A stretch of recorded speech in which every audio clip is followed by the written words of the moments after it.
Good morning, everybody. I am in the Acropoly metro station or train station here in Greece, and you can find again outside the metro train station is there again the artifacts I told you. Nung ginawa siguro to, yung mga naguhukay para gawin tong metro station ito yung mga natatagpuan, kaya kung saan po natatagpuan yung mga artifacts, doon din nila dinidisplay. So you see, it's from 8th century, 7th century, mga baka gusto nyo magtago rin ng you see, yung mga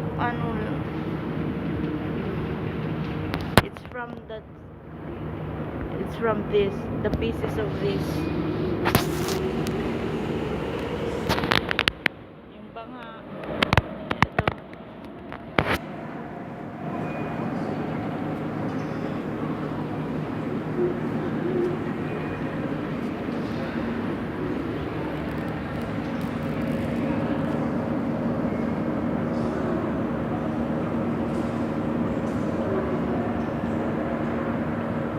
This is from late 2nd, early to 1st century BC. Ito yung daw mga banga. Banga pa yan.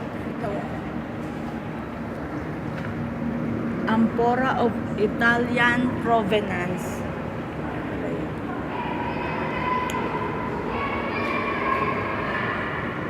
I will apart from the black glaze and the unpainted pots and pot shreds, the Acropolis station excavation revealed many fragments of black figured and red figured pieces. So I need just to get an video so that hindi po ako matatagal dito kasi kailangan ko umakyat, mainit na dun sa taas.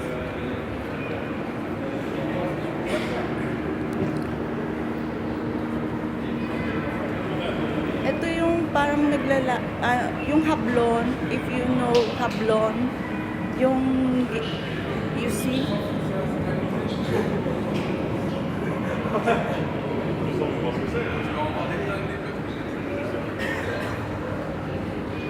commerce was a main features of economic growth throughout antiquity. Various types of pots were used for the storage and transportation of product to palayon, such as wine, olive oil, milk, water, and honey. The most common type was the large clay two-handled pointed amphora. Ayun pala yun, the most famous. Nilalagyan pala yan ng milk, honey, and yan po parang hablon po siya. May saraulo po dito, kaya nagsisigaw. Ito po yung the life of woman, doon po yung paggagawa ng webbing, the family's clothes. Ito yung ginagamit nila, ito for making clothes for men. Webbing nga, yung hablon, parang hablon. Oh, tingnan nyo, ilang century ba to?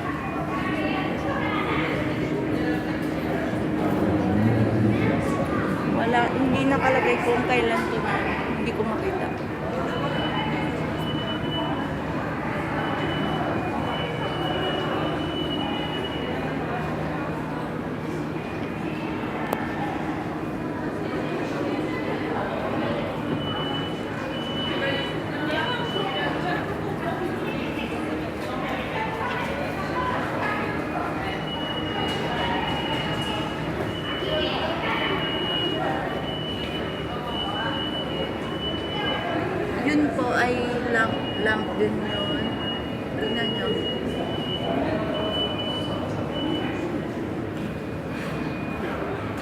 Ito yung mga hinuhukay na dito sa Acropolis Station.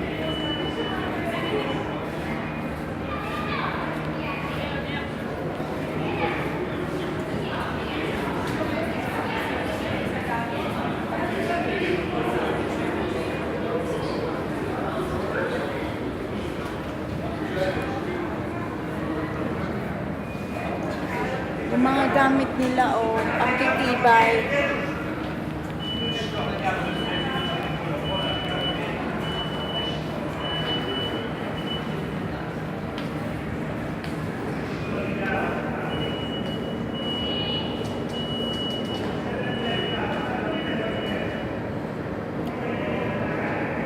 Many of ancient Athenians' daily activities, particularly those related to food, are reflected by the vessels they use.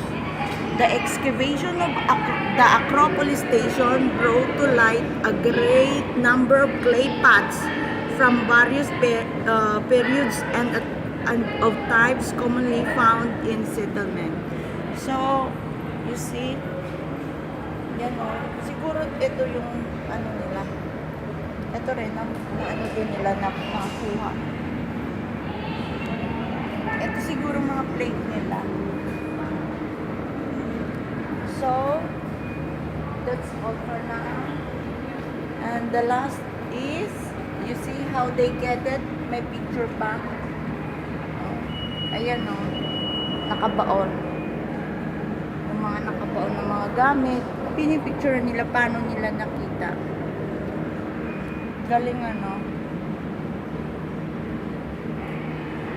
Paano nila nahukay at na-preserve. So, yun o. So, mga banga. Ayun. So, 100 cup, 17 to 16th century BC. Yung mga yan is 15 to 16. Ring-handled cup, 2-handled goblet. Ayun. 1-handled goblet, composite vase. Yun, composite vase. Yung dalawa, vase pala yun. Triple, see, binasa ko, kayo naman magbasa. Yun, mga cup nila. Okay. Thank you for watching.